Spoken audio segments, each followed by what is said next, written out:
Today's Spotlight is brought to you in part by presenting sponsor, Busey Bank. Busey, your dream, our promise. Welcome to Spotlight. I'm your host, Jane Wernette. Today I'm joined by three local nonprofits, Hesed House, the Conservation Foundation, and the Indian Prairie Educational Foundation.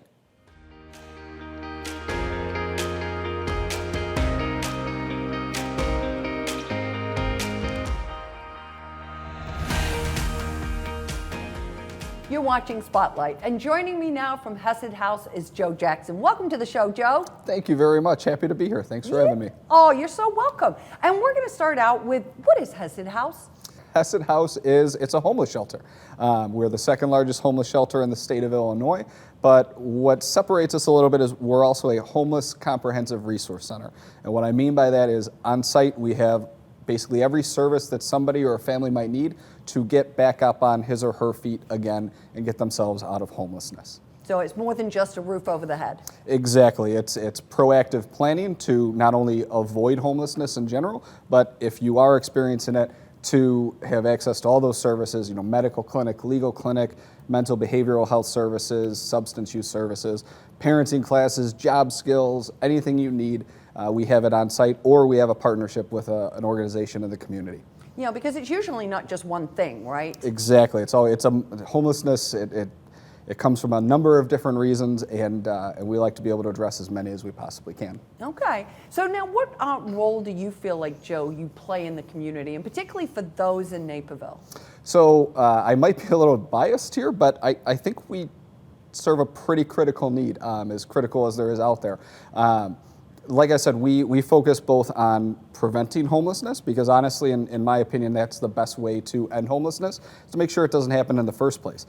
So if we can keep people housed, if we can keep them in their houses, in their apartments, and avoid all of the trauma that comes with experiencing homelessness, we're going to do that. So we meet people where they are, we don't judge their situations, and we try to keep them housed. On the flip side, as people do experience homelessness, we address each of those root causes, but we do so in a way with a focus on hope and dignity, because a lot of time people who are experiencing homelessness are met with just a lot of dehumanization and a lot of trauma that they just no one deserves, let alone somebody who's down on their luck or in need of those services. So we do our best to then get those folks housed as quickly as we possibly can, so we shorten the amount of time that they would have to experience those things. Yeah, I would imagine very important when you come upon hard times, right? You're still a person, you still want to feel good, and to be able to be resilient and kind of move through that, you need to have, as you say, the dignity. Absolutely, and even just educating the general public on, how easy it is for folks to fall into homelessness. But then on the flip side of that too, how difficult it is to then lift yourself out of homelessness. It's a lot easier to come into it than it is to get yourself out of it. A little bit of a steep curve. Absolutely. Right? Talk a little bit, because obviously the pandemic's had a big impact on all social services. How has it impacted Hesed House? So Hesed House and shelters in general, it's really hit us hard. So congregate shelter facilities, they were designed to get as many people into a space as possible, because the alternative is those folks are out on the street. That design does not lend itself well to a global pandemic where there's need for isolation, for quarantine, social distancing. So at Hesed House, our capacity was cut by about 60%. And we would not stand pat with that. It goes against our mission and our core values. So we fought really hard. We worked with the Kane County Board, DuPage County Board, local municipalities to get funding and expand our shelter to get back to pre-pandemic capacity levels, which helped us, because otherwise 100+ people would be out in the streets right now. The other piece is we really focused in on homeless prevention services. And I was telling you before we started filming, about 2,000 households we prevented from experiencing homelessness just over this past year.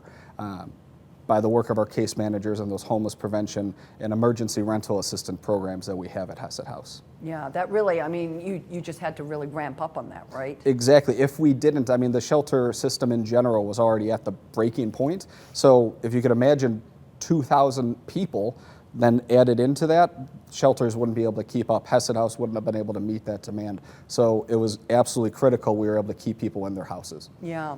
Talk a little bit, give us a sense, Joe, of the individuals or the families that you serve.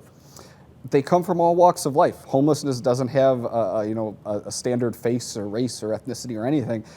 We serve anybody and everybody, and we've seen folks as young as 5 days old in our shelter, a mom fresh out of the hospital from delivering her baby staying with us. We've had folks as old as 92 years old staying with us. We have veterans, we have people who are just down on their luck who have been laid off, single parents, complete families. We have everybody at Hesed House, and we're happy to serve each and every one of them. Yeah, I think that's important, right, for people to understand that there isn't a stereotype of a typical homeless person. Exactly, yes. Yeah. What's next for Hesed House? So what's next is we're going to continue to expand our shelters. Right now, we have a project that we just broke ground on with the demolition work, where we're going to expand our adult shelter to get up to almost 300 people for capacity. So we will never have to experience any capacity issues again in a pandemic or any other time.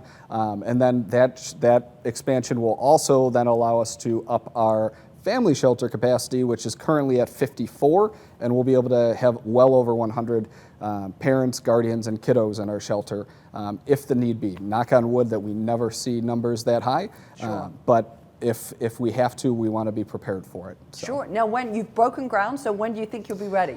The end of this calendar year is the goal. Okay. So we'll see how that works out, but we were able to pull off an expansion project just like this at the end of 2020, where funding was secured the third week of November, and it needed to be done by December 30th, not even New Year's Eve, and we were able to pull that off in that time frame. So we're confident we'll be able to pull this one off too. Well done. Thank you. Keep our fingers crossed for that, right? Exactly, yes. Talk a little bit about how people can partner with Hesed House.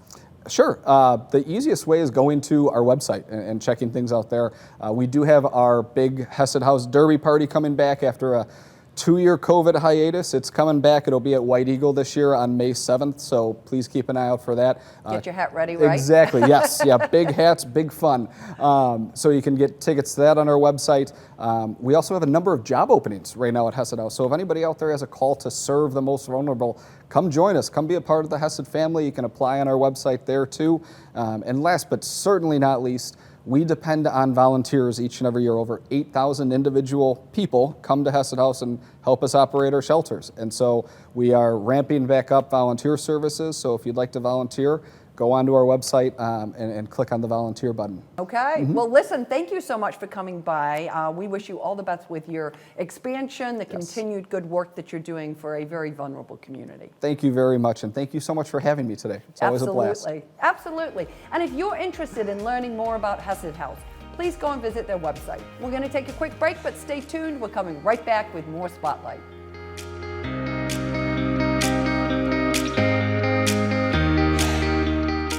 For more than 150 years, you've believed in Busey. Today, more than ever, we believe in you.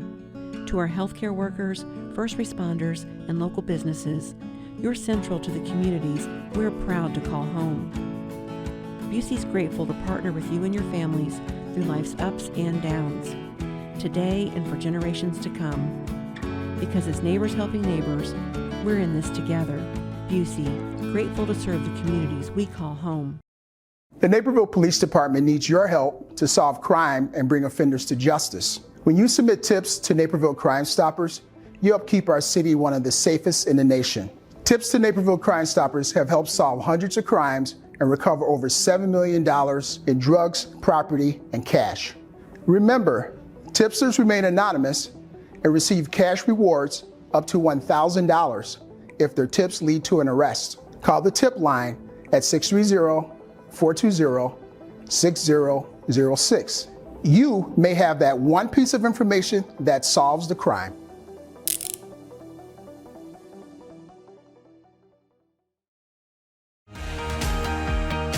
If you're just tuning in, you're watching Spotlight. I'm your host, Jane Wernette, and joining me now from the Conservation Foundation is Jim Kleinwachter. Hi. Good to have you with us, Jim. I appreciate you coming by. Thanks for having me. Absolutely. So, okay, is it true? This is something I heard, and you're going to tell me the true answer. Is it true that native plants are better for us in Illinois? Yeah, I started talking to people about their plantings, and they were telling me that nothing will grow here, or this is failing. And the big thing is evolution happens. We understand evolution in the animal world. We understand that there's giraffes with the long neck or the turtle with the shell, but we don't see it in plants. And these plants have been evolved here in Illinois, and we've decided to live in Illinois. We have our homes and work here now. So why aren't we embracing the plants of Illinois? They're just much more long-lived and deep-rooted and survive through the winter. That's so interesting. It's funny, you put that in a really good way because you don't think about it. You think about, I'm from Britain, so I want my roses. I've got certain things that I want, but that's not what I should be planting. Well, it doesn't benefit the wildlife. And when I talk to people about functional plants, so some plants are working plants, doing things, and other things are just sitting there. And in the house, you wouldn't think of having all plastic plants or, sticks on the wall, decorative things. So something can be decorative, or it typically is functional. And when you go out in the yard, the same thing. A rose is decorative. It has no function. There aren't bees all over it. And if it's there for decorative purposes, it works fine. But if we lose all the functional parts of our yard, then we're not connected to the environment. Interesting. Okay, give me two things I should have in my yard. Milkweed, we always tell people, and pollinator-friendly things. So there are a lot of things that we can have that are pretty and bring the pollinators. So it doesn't mean that just because you want this lawn that you can't have some other things besides. Okay. So have your roses, have your things like, lilacs are another one that, beautiful, and they remind me of my grandmother, but they have no function here. Okay. So adding some functional things with the decorative things will bring birds and butterflies, and you'll have a more eco-friendly type yard. Okay, so we got to do kind of that hybrid thing, which I think is something we're all getting used to, the word hybrid. We don't have to give up all of our pretty things, but we should be putting some other things, some workers into our yard. That's what we're working towards, okay. Is trying to educate people about it, that there is a difference. You look at two plants sitting there and you say, well, they look the same to me. I'm actually teaching at College DuPage because the students were being taught that plants are plants. And I went over there and I said, they're different, and we have to treat them differently and understand them a little bit differently. And you talked a little bit, which I think is important, you talked a little bit about the pollinators, so the birds and the bees and the bugs and stuff. Why is that important? Well, we can't keep thinking that we're the most important thing that there is. So having an ecosystem that we live in, many of our homes are on like wooded properties. The trees have been there for 100 years. And the birds have been using them, and there's squirrels, and this ecosystem that's happening. We've kind of injected ourselves into their home. And we're trying to bring to people, like, don't you still want that part of the society to be connected to nature? Okay. Now, I know this is true for a lot of people where you have a little bit of problem with water in your yard. Talk a little bit about that, why that's happening, what we should do about it, how we should think about it. Well, a lot of communities, Naperville for one, the river runs right through the middle of town, and very few people understand what's going on with the river, what's good about it, what's bad, how are we impacting it in a negative way. So right now the river is what we call impaired, and that means that it's not fully functional, and part of it is the runoff from our yards is carrying waste from the lawn, pet waste, fertilizer, all those types of things from the yards.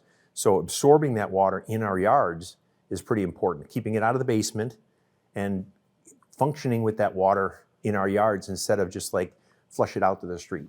Okay, so that's interesting. So we want to keep it in our yard. You talked a little bit about fertilizers, and I think it's kind of like you want that green lawn, but what's the but? But it's causing detriment. So we have monitoring in the Conservation Foundation, where I work as a 501c3 not-for-profit, and we test the water 24 hours a day, and we have monitors. And so the problem is, with all that fertilizer going in the water, it raises the plant life in the water. So the algae and the fungi, So with that high amounts of algae growth, it drops the oxygen, and then the fish and the other critters are not doing well. So the idea is have a nice lawn, but do it in a way that isn't going to be a detriment to your neighbor's property or the river. Yeah. Not where, you want nice things, but not to the detriment of everybody else, Correct. right? Yeah. Right. Talk a little bit about butterflies, because we all love them, right? I mean, that's sort of one of those lovely things that we have on this planet. How can we attract more to our yard? Just creating these flowering gardens. So most of the butterflies are looking for nectar, and all summer long, these flowering plants that are able to give them the nectar that they're looking for. So they scan your yard, and if they see all roses, there's nothing there for them and they don't come. So I can help you. We don't just randomly start picking things. We purposefully put in things that we know they'll come for. Yeah, I'm loving this as I'm listening to you, because I do love to garden, but this whole concept of form and function, I think, is something we don't necessarily, as much as you read about, you're always looking at what's pretty, right? You look at the form as opposed to the function. You, I know, Jim, do this amazing thing at the Conservation Foundation, which just blows my mind, which is you'll go to somebody's home free of charge and give them that little bit of education, right? On both the form and the function. So talk a little bit about that. Well, we developed our Conservation at Home program, and you might see these around town. People have been working towards doing something better. And so the idea is, I learned pretty early that if I told you you're doing the wrong thing, I'm not sure that that would be enough to change your behavior. But I come to your house and we walk the property, and I'm not talking in general things about you should do this. I'm saying right there, we could fix this. Okay. And so it's a difference between a theoretical knowledge and a placement and a form-fitting thing. So you like purple? Let's put some purple right there. Okay. So I think that's the bridge between I was going to and let's do this. Okay. And what do people say to you when you go around? It must be a very joyous opportunity. It is. I love what I do. And they're just so grateful to have somebody show up on time and be there for them and answer all the questions that they have. And so it's a wonderful thing for our organization to be able to offer that to people. And because of the generous donors, that we can offer this for as low as nothing. Of course, we're going to ask people, become a member, sure. Help our program, but it's not required. And I help schools and churches and other places that I'm not going to get any funding from just because of the generous donations from somebody else. Well, thank you for what you do. We really appreciate it. Sure. Thanks for having me. And to find out more about the Conservation Foundation, please go and visit their website. We're going to take a quick break, but stay tuned. We're coming right back with more Spotlight.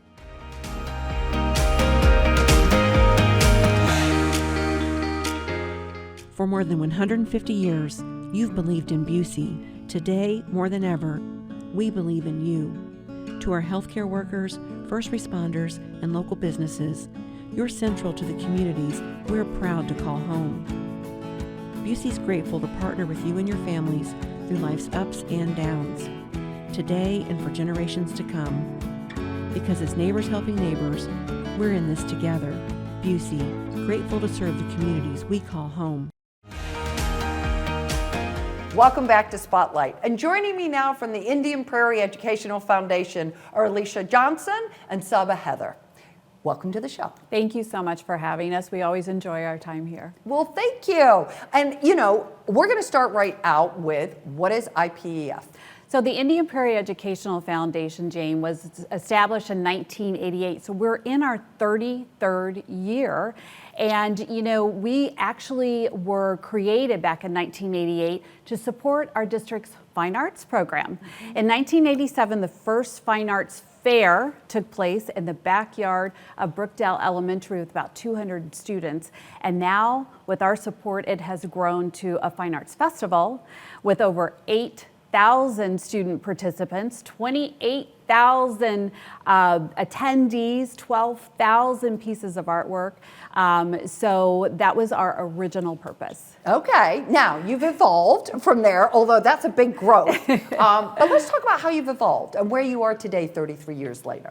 Absolutely. So as education changes and evolves, as things in the world change, focus changes, we also have been able to change our focus when necessary. So back in 1988, our focus was fine arts, and over the years up to 2022, we have funded a wide variety of programs. Our focus really now is to enhance the artistic experience, the educational experience, health and wellness for our students as well, through just really a variety of programs throughout the district for K through 12, as well as our teachers. And these are the things that are beyond the tax dollar, right? Absolutely, beyond the tax dollar, and just for enhancement of the overall educational experience. Okay. Now, you touched on health and wellness, which, Saba, I know is something that you're passionate about. Talk a little bit about the programs in that area. Absolutely. I am a health and wellness teacher, so this is really close to my heart. The wonderful thing about IPEF is that the programs that they offer really help the students in District 204. We have a program which allows for us to take care of our at-risk youth and middle school and high school. So Back on Track is a program that was launched in collaboration with 360 Youth Services. So the students right now are struggling the most. And it's not just their social lives, it's not just their academics, it's also their emotional, their social, it's their mental health. And we have to really focus on their mental health right now, social health and emotional health right now. These programs like Back on Track helps their students to have these resources available to them. And the most important aspect is that they are available at school. So they don't have to go anywhere. There's no need for transportation. There's no need for parents to take the time out of their busy schedule to provide these services, these resources to the students. They're available right there. The counselors, the deans recommend these at-risk students to the programs, and kids get to have them right there at the school itself. The other thing I think that's very unique about IPEF is the program called Young Hearts for Life program. And since its inception, we have screened 34,000 high schoolers. Wow. And if you just imagine thousands of high schoolers going through echocardiograms, ECG screenings, and they get to experience that twice in their 4 years of their time in high schools, and we do that in all our high schools. So twice in 4 years they get to get screened, get their ECGs done. Now this is a lot of resources coming together. These are the cardiac and healthcare professionals coming together, lots of technology, lots of instruments and resources, and most importantly, hundreds of volunteers from the community coming together to make this program a success. And this program has literally saved lives. You know, hundreds of students have benefited from it. Thousands and thousands of students have been screened during this program. So I think these are the two really, that stand out, the programs that really help students, especially the families that don't have access to the resources as much, the disadvantaged families in the district. And as we were talking about it earlier, we think all of us have access to these resources equally, and there are a lot of families in our district that may not have access to these resources. So I think these programs are wonderful for them as well. Yeah, absolutely. Well, and it's making sure that they get what they need, and those are good interventions, right? Absolutely. Yeah. Yes. Now, talk a little bit, Elisha, you talked about the enrichment and robotics and STEM. Obviously, that's a big, we're all talking about it. That's very important. Say a little bit about what you've been doing in that robotics area. Sure. So robotics is a program that we've funded for quite a few years, and it has grown over time. So it started at the high school level, and there was so much excitement about it and so much interest. It then trickled down to the middle school level and now to the elementary level. So these young engineers are so amazing as far as the collaboration that they utilize to build these robots and then go to a tournament and compete against other robots. It really is quite amazing, the talent that's displayed. So we are proud to fund that program and partner with District 204. It's an extracurricular after-school program. The students don't pay a fee to participate. And, it's not only just preparing them and maybe for a future career in engineering, but just exposing them to that area of curriculum. And I just love have that teamwork aspect as well. Yeah, absolutely. A lot of collaboration going on there, right? Yes, Yeah. for sure. Well, when we talk a little bit about collaboration, obviously teachers, classroom staff, right, our classroom champions, how is IPEF supporting them? Absolutely. I think the biggest draw to the district is our excellent teachers. We have such wonderful and dedicated, hardworking teachers in the district that it draws this huge population to the district, which is it is that has made IPS T204 the district that it is. And we really work hard to make sure that we celebrate our teachers. And we have several programs, most importantly, the Teacher Innovation Grants. Now here, every fall, the teachers get to apply to these grants. When the teacher is trying to make their classrooms more fun, more engaging, more lively, then they need more material. They need field trips. They need funding to be able to invite experts from different fields to their classrooms. So they can provide these proposals. They can write, they can apply to these grants, and we go through this really elaborate process of selecting the best of the best programs, the applications that we get to provide grants to our teachers.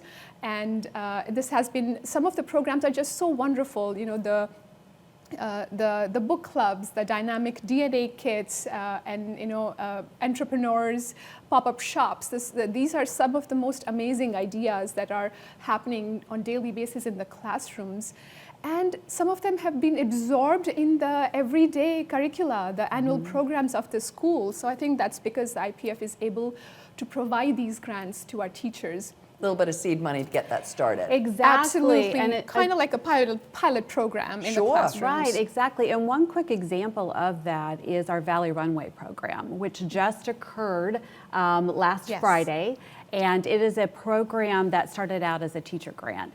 And we talk about equity all throughout the district, and we just assume that if someone wants to attend prom, that they are able. And that's sometimes not the case. Sometimes there just are not those resources. So Ann Cluxton, a teacher at Mattia, submitted a teacher grant to put together a program called Valley Runway to provide a boutique shopping experience for these young ladies and now gentlemen with tuxes to shop for new gowns that they might not be able to have access to otherwise, and accessories. So that's a great example of how our Teacher Innovation Grants program has spread in a positive way across the district. Absolutely. That's wonderful. Yes. As we're wrapping up, one of the things, because I know it's always a big thing for you, is Team IPEF. So say a little bit before we run. Yes, absolutely. Team IPEF, we will be in our 9th year. It is a group of dedicated teachers and staff and parents and community members, business owners, alumni, and even students all coming together as a charity team in the Healthy Driven Naperville 5K and half marathon that takes place in October. Everything raised by every charity member, 50% of that goes right back to the school. We are looking forward to 2022 and bringing more families and parents out for the race. So registration is open right now. We encourage anyone to participate. A 5K is doable. We have training support. Alicia, why are you looking at me? We would love for you to wear one of our famous yellow shirts and join the fun. So it's a great opportunity for community, bringing everyone together, working towards one common goal. If people are interested, they can check our website at IPEF204.org. Wonderful. Well, listen, you are obviously very, very busy and keeping a lot of programs going. So we thank you so much for stopping by and sharing a little bit of information with us. Thank you. Thank you for this opportunity. Of course. And if you would like more information about IPEF, please go and visit their website. We're going to take a quick break, but stay tuned. We're coming right back with more Spotlight. I'd like to thank all of my guests for joining us on Spotlight, and our friends at Busey Bank for their generous sponsorship of today's show. To learn more about the organizations featured on this episode, please visit our website at nctv17.com. And to stay informed about what's happening in our community, Sign up to receive our daily news update and like and follow us on Facebook. For Spotlight, I'm Jane Wernette. Thank you for watching. Today's Spotlight is brought to you in part by presenting sponsor, Busey Bank. Busey, your dream, our promise.